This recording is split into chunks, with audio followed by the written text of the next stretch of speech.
इस वीडियो में हम बात करेंगे 8th पे कमीशन की। आपकी सैलरी और पेंशन में कब होगा इजाफा, इससे जुड़े कुछ 5 बड़ी अपडेट्स आ गए हैं जो आपको जानना बहुत ज़रूरी है। तो इसलिए वीडियो के आखिर तक बने रहिएगा। नमस्कार, आप देख रहे हैं न्यूज़ 18। मैं हूं आपके साथ श्रुति श्रीवास्तव। केंद्रीय कर्मचारियों और पेंशनर्स की नई सैलरी के लिए 8वें वेतन आयोग ने काम तेज कर दिया है। दिल्ली के दफ्तरों से बाहर निकलकर आयोग अब सीधे अलग अलग राज्यों में जाकर कर्मचारियों की समस्याएं सुन रहा है। दरअसल केंद्र सरकार के विभिन्न विभागों में काम करने वाले करीब 1 करोड़ से ज़्यादा कर्मचारियों, रिटायर हो चुके पेंशनर्स के लिए एक बहुत ही काम की खबर है। हर महीने बैंक खाते में आने वाली सैलरी और पेंशन में बढ़ोतरी का जो इंतजार आप लोग कर रहे थे, वह प्रक्रिया अब तेजी से आगे बढ़ रही है। 8वें वेतन आयोग यानी 8th पे कमीशन से जुड़ी कार्यवाही ने अब पूरी तरह से रफ्तार पकड़ ली है। जस्टिस रंजना प्रकाश देसाई की अध्यक्षता में बना यह आयोग अब फाइलों से निकलकर जमीनी स्तर पर काम कर रहा है।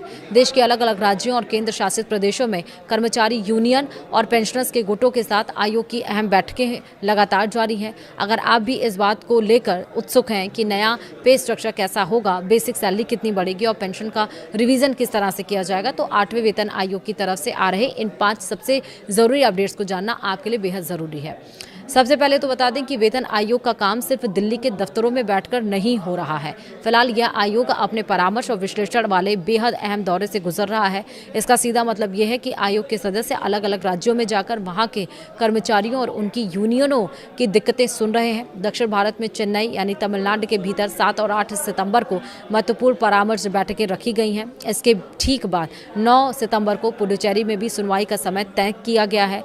उत्तर भारत की तरफ रुख करें तो चंडीगढ़ में 16 से 18 सितंबर के बीच वहां के और आसपास के राज्यों के कर्मचारी संगठनों से आमने सामने बैठकर बातचीत होगी। वहीं राजस्थान के जयपुर में 31 अगस्त और 1 सितंबर को होने वाली बैठकों के लिए आवेदन जमा करने का काम किया जा चुका है। सैलरी का नया ढांचा तैयार करना कोई आसान काम नहीं है। इसके लिए महंगाई के सूचकांक, देश के आर्थिक हालात और अलग अलग क्षेत्रों से आ रहे वित्तीय प्रस्तावों को बारीकी से समझना होता है और इसी काम को तेजी से और वैज्ञानिक तरीके से करने के लिए आयोग ने अपने कंसल्टेंट यानी सलाहकारों की नियुक्ति से जुड़े नियमों में कुछ जरूरी बदलाव किए हैं। इन विशेषज्ञों की मदद से जो रिपोर्ट तैयार होगी वह पूरी तरह से सटीक और ठोस आंकड़ों पर आधारित होगी। सरकारी कर्मचारियों के बीच आजकल सबसे ज्यादा चर्चा फिटमेंट फैक्टर को लेकर ही हो रही है, क्योंकि इसी से तय होता है कि सैलरी में असल उछाल कितना आएगा। आपको याद दिला दें कि 6ठे वेतन आयोग में यह फिटमेंट फैक्टर 1.86 तय किया गया था। फिर 7वें वेतन आयोग में इसे बढ़ाकर 2.57 कर दिया गया, जिससे बेसिक सैलरी में अच्छा खासा इजाफा देखने को मिला था। अब 8वें वेतन आयोग को लेकर कर्मचारी संगठनों की तरफ से लगातार यह मांग उठाई जा रही है कि फिटमेंट फैक्टर को 3.68 से लेकर 3.83 के बीच रखा जाए।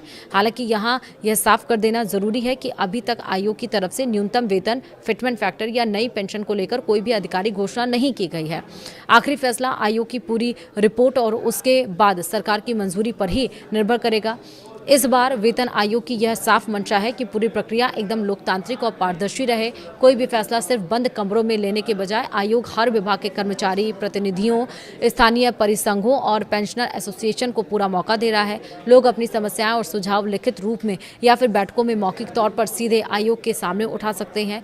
तय समय सीमा के मुताबिक 3 नवंबर 2025 को गठित किए गए इस 8वें वेतन आयोग को अपनी पूरी रिसर्च, सिफारिशें और फाइनल रिपोर्ट तैयार करके सौंपने के लिए 18 महीने का वक्त दिया गया है। जब देश भर में चल रही ये सभी बैठकें खत्म हो जाएंगी, तब आयोग जमा किए गए सभी आवेदनों और सुझावों को गहराई से अध्ययन करेगा। उसके बाद एक फाइनल रिपोर्ट तैयार करके केंद्र सरकार की मेज पर रखी जाएगी। जब उस रिपोर्ट पर केंद्रीय कैबिनेट की मुहर लग जाएगी, उसके बाद ही नया वेतन ढांचा देश भर में लागू होगा।